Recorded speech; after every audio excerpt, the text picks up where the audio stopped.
Hello and welcome to Weapons and Warfare. For Straight Arrow News, I'm your host, Ryan Robertson. Just ahead on this week's episode, the China problem. Hear from a panel of experts on the challenges China poses to the U.S. military as it addresses strategic, technological, and operational issues, highlighting the implications for national security and defense policy. Plus, meet the VigilantHalo from BlueHalo. We saw this beast in Tampa at SOF Week, and when it caught our eye again at Airspace Cyber, we were hooked. Find out why this command and control center could play a role in America's next military conflict. But first, some headlines you may have missed. The Pentagon says nearly 7,000 National Guard troops from 16 states are assisting in relief efforts in the disaster zone in the wake of Hurricane Helene. With Helene's death toll nearing 200, rescuers fanned out, using helicopters to get past washed-out bridges to reach isolated homes. The storm, which was one of the deadliest in U.S. history, knocked out power and cell service in some towns and cities, leaving many people frustrated, hot, and increasingly worried days into the ordeal. As the DoD continues to aid response efforts, Secretary Austin and department leaders will continue to be engaged and stay in close contact with federal, state, and local officials to ensure resources are available and to maximize a coordinated response. The storm unleashed the worst flooding in a century in North Carolina, dumping more than an estimated 2 feet of rain in some places. After North Carolina Governor Roy Cooper said active-duty U.S. military units may be needed to assist in the long-term recovery, the DoD said 1,000 soldiers from the 18th Airborne Corps would deploy to North Carolina to help local communities recover. President Joe Biden also gave the green light for more troops to be sent in if needed. Satellite images of the Wushang shipyard in China are said to show several floating cranes exactly where one of the country's most modern nuclear submarines should be located. This fell between May and June, a senior U.S. defense official told Reuters. A spokesman for the Chinese embassy in Washington said he could not provide any information. The Ministry of Defense in Taiwan said the island's intelligence services were aware of an alleged sunken Chinese nuclear submarine. Defense Minister Wellington Koo said authorities were kept informed, quote, through various intelligence and surveillance methods, but they did not elaborate. China has the largest navy in the world and is trying to produce a new generation of nuclear-armed submarines. It's the end of an era. The last operational McDonnell Douglas KC-10 extender left Travis Air Force Base on September 26th. Marking the end of a 43-year run by the long-serving aerial refueler.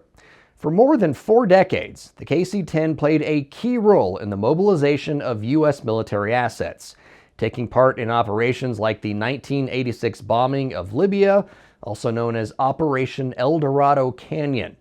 KC-10s went wheels up during Operations Desert Shield and Desert Storm, as well as the wars in Iraq and Afghanistan. It's about the people. It's about the community, the airmen who made the aircraft what it is. It's about the camaraderie, the stories you've all shared with each other, the long nights, the deployments. It's about that shared sense of purpose, of working on and operating an aircraft that wasn't just a machine, it was a lifeline, a workhorse. It's a symbol of American air power. Even though the KC-10 is leaving, the mission is not going anywhere. Enter the KC-46 Pegasus. As of September, 88 of an anticipated 93 were already delivered to bases across the Air Force, including Travis. The United States and China, the ultimate it's complicated Facebook relationship status. Our economies are intertwined and interdependent to an alarming degree. According to a report from the Government Accountability Office, nearly a third of foreign students and scholars in the U.S. are from China, with some of them involved in developing defense-related technologies. If you keep the view narrow enough, it might look like the two countries are allies, but widen that field of vision, and a much more complicated picture begins to emerge. If you want to know how the U.S. views the threat China poses to the U.S. and its interests, just invite Secretary of the Air Force, Mr. Frank Kendall, to be your keynote speaker. And I realized immediately that China was aggressively investing in the ability to defeat the American ability to project power in the Western Pacific. I've been talking since 2010 about the threat that China poses in particular and what their military modernization means for our ability to project power. China is not a future threat. China is a threat today.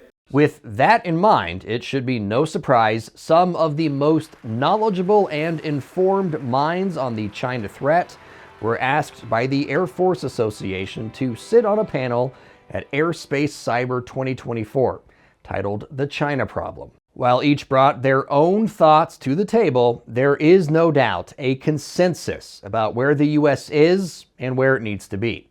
According to Brendan Mulvaney, director of the China Aerospace Studies Institute at Air University, part of the challenge is understanding the opposition. They're not approaching these things as the United States military would, and they are simply trying to keep us out long enough to accomplish whatever that is. And that means, hey, I don't care if I can't beat an F-35 if the F-35s never get there. So they have anti-access aerial denial is what we like to call it. The Chinese call it counter-intervention, pushing the Air Force, pushing the Navy, pushing our allies and partners out long enough. So that means longer-range air-to-air missiles, longer-range ballistic missiles that'll attack aircraft carriers or tankers or all the things that we need to enable our better aircraft to get in. They just simply want to keep them out, and that's where they think they probably made the biggest strides over the last 15 years. While many eyes are focused on Taiwan as a likely tipping point, Dr. Kevin Polpeter, Director of Research at the China Aerospace Studies Institute at Air University, says space is the domain that concerns him when trying to plot out what the Chinese might do. According to the Defense Intelligence Agency, China doubled its number of satellites in orbit between 2019 and 2021, from 250 to 499. Because of China's active defense strategy, which is very offensive, even maybe advocates preemptive strikes, and then you couple that with how they see the importance of space, that China could strike us first in space, and that any sort of conflict between the U.S. and China would begin up in space. Another concern: miscommunication. Wayne Ullman, the National Intelligence Officer for East Asia, cautions an inability to read each other's signals could be the thing that sparks a confrontation. We're not good at reading their signals. They're not particularly good at reading our signals. So there's a lot of opportunities for sort of misunderstanding that can happen here. And so accidentally finding ourselves in a fight is probably the bigger thing than some sort of deliberate, we're going to institute a 6-month plan that gets us to combat. Of course, for all that's new, there are tried and true methods China used against the U.S. and will continue to use against the U.S., namely cyber warfare. According to the Cybersecurity and Infrastructure Security Agency, China, quote, remains the most active and persistent cyber threat to U.S. government, private sector, and critical infrastructure networks. The way the Chinese think about warfare is that sort of information and your ability to manage that. That's sort of like the key thing. You've got to do it better than the adversary. You've got to defeat the adversary. So the two other pieces of that, one of them being electronic warfare, which is a passion of Mike and mine going way back. And then the other one, of course, is cyber. So invested very heavily in both of those domains, and they're going to present real challenges. Then there are the more traditional means of war. According to Mulvaney, since taking his position in 2012, Xi Jinping increased the size of China's rocket force by 33%. By Mulvaney's count, China has lots of medium range, lots of intercontinental, and lots of short-range missiles across the board, intentionally intermingled, nuclear, non-nuclear. You want to talk about pulling your hair out, thinking about deterrence. That's what should keep you up at night. What is he going to use that for? What is the response to the president when you see some missiles coming over? There's not many, and you know they may not be nuclear, but they might be. I don't want to be in that position. Serving you clarity through context, our mission at SAN is to deliver the news straight down the middle. We're different from mainstream media because we spotlight distorted headlines and show you how to do it too. Discover stories that right and left-leaning outlets are choosing not to cover by using our Media Mist tool. Download the SAN app and turn on notifications to have straight facts delivered right to your phone or tablet, and get straight facts anytime at SAN.com. One of the buzz terms you hear a lot at military conferences is command and control. For troops in the field, having a centralized piece of equipment that can perform a laundry list of the things they need done is crucial. Enter our weapon of the week, the VigilantHalo. The first thing you notice, it passes the eye test. It looks cool, but beyond the brawn are some serious brains, ready for a host of serious jobs. Built by BlueHalo, VigilantHalo offers a real-time command and control option for operators in the field. It's capable of delivering air traffic control, as well as beyond visual line-of-sight drone operations and counter-drone detection for military, federal, state, and local applications. BlueHalo's COO, Trip Ferguson, says it's a concentrated effort to put as much control as possible into the hands of those closest to the action. VigilantHalo is a vision of how do we create a common operating picture for our warfighters to be able to control airspace in unique ways. We have very, very sophisticated technology that allows that to come into kind of one interface. But what if time, circumstance, and simple logistics make getting the vehicle where it needs to be impractical? BlueHalo's senior director, Stephen Lloyd, says they've got that covered. You might not have room for a truck on the back of an airplane or a helicopter, but you can certainly get it out there in a Pelican case or a laptop. But this also gives us the capability to make everything that's out there a sensor. So if you've got this is all scalable and can be networked together, and then talk to other domains that are already out there with a multitude of other sensors. Now you have that where the warfighter may have a laptop or somebody may have a laptop and they see something or their sensor does, and now everybody in that domain can see it. With lessons learned every day in Ukraine, the ability to protect troops from drone attacks is a problem in need of multiple solutions. Ferguson says their product provides that. We don't have the redundancy we need as a nation, either here or forward deployed, to be able to operate in clear airspace in really complex situations. With the evolving unmanned system threat of the world today, that capability is more important than ever. And we hope to be able to demonstrate that capability and make it available to more folks. As each branch of the military continues to reorganize and restructure in the face of a growing threat from China, Lloyd says VigilantHalo is built for deployments to austere and remote locations. It's got to be very durable and reliable. It's got to work every time. And you got to be able to pick it up and move it if the bad guys find out where you're at. You've got to be able to go. So that's got incredible versatility. For many people, their knowledge of how fighter pilots interact is based off what they know about Maverick, Iceman, and Rooster. But how do real fighter pilots talk to each other? We recently came across a conversation between an American F-35 pilot and a German Typhoon pilot. So we thought you might like to see and hear the real thing in this week's Comms Check. I'm First Lieutenant Alexander Grant. I go by Stitch, and I fly the Eurofighter Typhoon for the mighty Richthofen wing in Germany. Yeah, I am Captain Patrick Pierce. Call sign is Hobbit. I fly F-35s out of RAF Lakenheath. For this competition today, the way it was worked out is we were given a slip of paper. We had a location in which we're going to meet up at a certain altitude.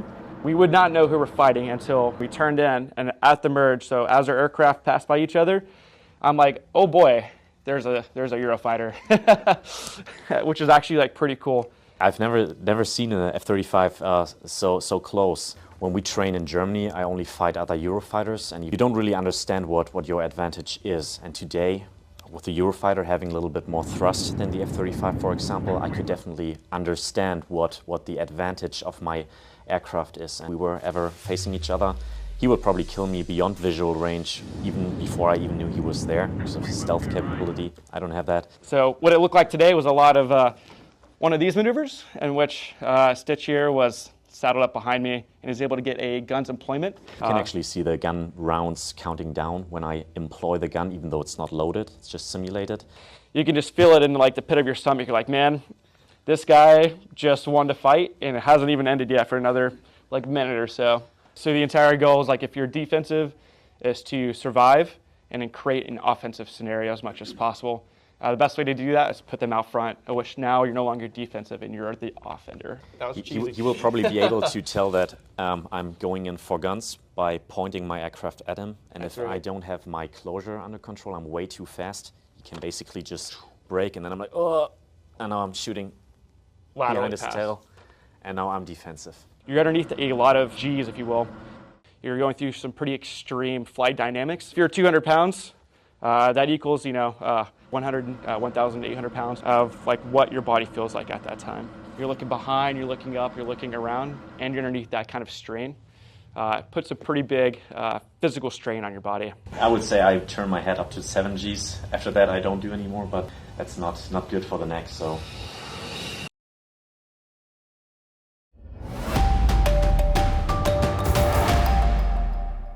We're rounding the final corner on this week's episode of Weapons and Warfare. As always, please like and subscribe to at least some of our social media feeds. We have several.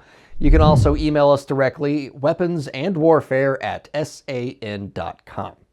So I don't know exactly when you're watching this episode, but we're publishing it just a few days after the world marked the 1-year anniversary of the October 7th terrorist attack in Israel.